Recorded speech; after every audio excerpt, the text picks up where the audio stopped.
Destroy.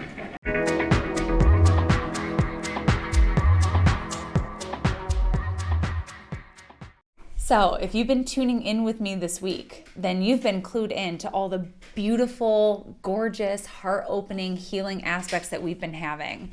But a lot of times when we raise that vibration, the toxins need to be released in some way. So, I need to talk to you about Mars's opposition to Pluto.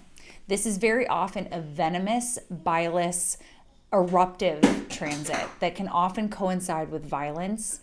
And basically what has happened is that what we have with Pluto is a tendency to hold. We hold things in, and either it ferments into something magnificent and tasty and like just like alchemically soul level, like magical. The other thing that can happen though is that it can rot. So usually when we have like a Mars opposite Pluto, there's some anger, there's some rage, there's some resentment, and it's just been held in for way too long. The opposition to Pluto is the release. And oftentimes we see the world go a little bit crazy when we have this aspect. It's not uncommon to see violence erupt when we have an aspect like this. And let's keep in mind that we're also in eclipse season where all kinds of chaos can happen. So I don't want to incite fear. That is not my goal, but I'm just letting you know that this is a volatile aspect. Like when we talk about astrology, it's super magical and it's super cool to understand what's going on, but it is not all rainbows. Astrology is reflective of life, and we know that the world is a crazy place. So this is one of those times when the heat and the fire and the volcanic eruption can really kick up, proverbial volcanic eruption. I mean, sometimes these aspects do actually coincide with Mother Earth having some sort of release as well. But, you know, if you are in a place where, so here's my advice for you. So if you are in a place where you know that you are on the brink of eruption, if you know that you've been holding on to something and just keeping up the best of your ability and you are about to explode, this is the time where you do want to call your therapist, or you do want to do some sort of journey where you can have this kind of cathartic release. This is a time when you want to be in spaces where you can confide in people, where you have some sort of support system of people who can hold space for you without judgment about what it is that's going on, because these toxins, the things that you've been holding on to and just kind of bearing on your own for so long, this is the time where they are going to want to come out. So what we want to do, because Mars and Pluto is very primal, and it will just come out.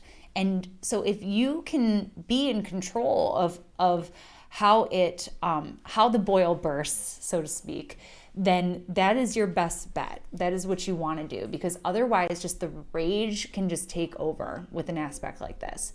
So yeah, if you've been bottling things up, they could be coming out. Mars is in Cancer, so this could have to do with past hurts. This could be emotional pain that you've been holding, and also just like fears and threats to safety. Those kinds of things could be coming out. I also hate to say it, but like Cancer also gets like a lot of connotations with nationalism, and we do have a lot of tensions like that in the world, especially what's going on with Palestine and Israel, but also here in the United States where I live, there's all kinds of ugliness along those lines. So we just kind of want to be mindful that that's a possibility, and that on some level there's a need to kind of transform, you know, because Pluto's the transformative element. So we have this kind of release, and it's like, well, what do we do about it? What do we do about it? The other thing that we can look at here is just like the idea of divine rage and the idea of conscious releasing of our rage. So I know, you know, I love to break a glass sometimes. And it's actually a really neat ritual where you put like your anger and the things that you're really mad about and the things that you don't want to hold anymore into the jar, and you smash it. And it's amazing how much better you feel afterwards. This is also a time to, if you're in a space where you can just communicate these things. Here, come here, Leela. That this would be a time that you could do that.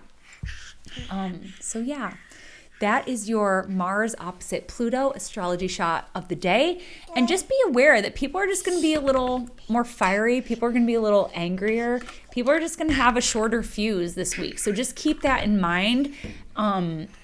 If you're looking to avoid like contentious interactions with certain people, now might not be the best time to have some kind of confronting dialogue. But maybe it is. Maybe it is the time to kind of just put it out on the table and let it go. Just some food for thought. This is some energy that you do need to handle with a little bit of care. But yeah, there are so many ways that we can have that kind of release. I know one of the most beautiful releases I've ever experienced was ayahuasca, and it just like letting all that deeply held emotions and emotional memories stored in the body and, the purging element of it. So this is like a really powerful time for purging and dumping and getting it all out. So free write angrily, go throw some axes in the woods, whatever it might be, but this is the time to let it go. And yeah, unfortunately, we're going to see it too probably in the world. So yeah, that will be it. And that was your Mars opposite Pluto astrology shot of the day.